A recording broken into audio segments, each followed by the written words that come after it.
5 of the History of Robbins, entitled Prominent People, labeled Samuel B. Fuller. So Samuel B. Fuller was born on June 4th, 1905 in Monroe, Louisiana. His parents were sharecroppers. By the time he was 9 years old, Samuel was a door-to-door salesman. He was helping to support his family. He dropped out of school in the 6th grade to work full-time. And at 15 years old, the family moved to Memphis, Tennessee. And 2 years later, at age 17, his mother passed away, leaving him and 6 siblings.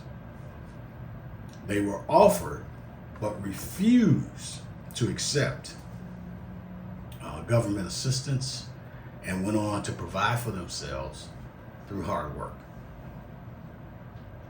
In 1928, Samuel hitchhiked to Chicago, Illinois, and found work as a coal hiker. Later, he became an insurance representative of the Commonwealth Burial Association, where he rose quickly to a managerial position. He met his future wife there, her name, Lestine Thornton, whom he eventually married.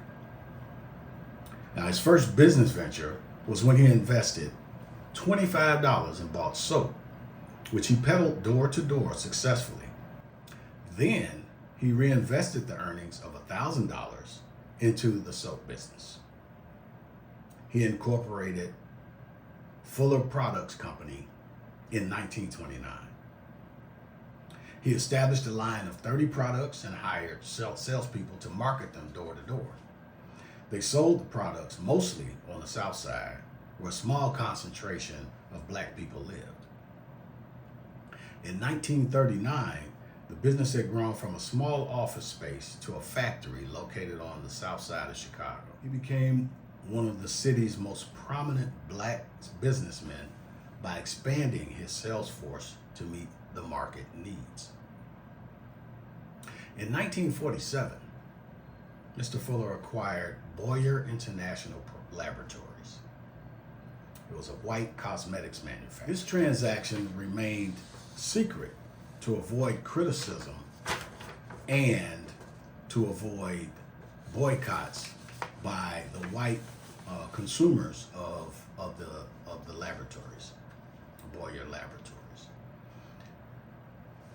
Boyer Laboratories customers were very loyal to Boyer. Most of the customers of this business were from Georgia, Texas, and North Carolina. And throughout the 1950s, Fuller was known as a master salesman. His Chicago plant produced face creams, lotions, perfumes, and a line of household products. And in an interview with Ebony magazine, he was described as an attractive, modest, and unbelievably energetic man. Some of his accolades are an insurance representative for Commonwealth Burial Association in the late 20s and early 30s. He founded Fuller Products in 1929 while he was still working as a representative for the Commonwealth Burial Association.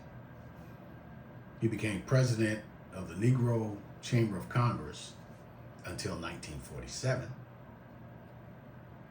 He acquired Boyer International Laboratories in 1947. He purchased interest in the J.C. McBrady and Company and the Patricia Stevens Cosmetics. He purchased the New York Age newspaper in the 1950s. He also purchased the Pittsburgh Courier newspaper in the 1950s. He founded the Fuller Guarantee Corporation, Fuller Philco Home Appliance Center, and the Fuller Department Store.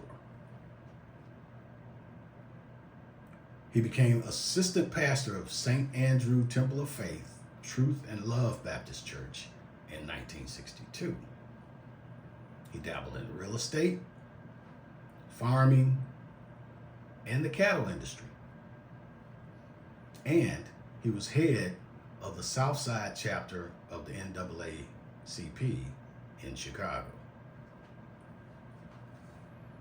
In a statement to Ebony magazine in 1975, he said, and I quote, "At Fuller Products Company, there is only one race, the human race."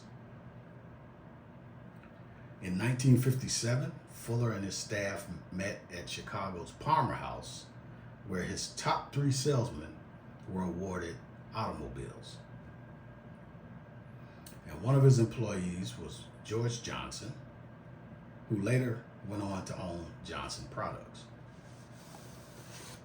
The main reason S.B. Fuller is spotlighted here is because we Robbinites that grew up during the 1950s and through the 1960s remember the famous mansion he built in Robbins for $250,000, which was a lot of money at that time.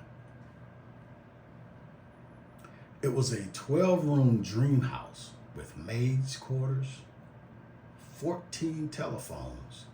Now understand, young people, there was no cell phones back then, so you probably don't understand this, but 14 telephones. They had imported Italian terrazzo tile floors, Indian wool carpeting, and Japanese raw silk draperies, which were specifically designed for the Fullers. Now, that was great wealth back then. And that is why I featured S.B. Fuller as the first individual of prominence from Robbins.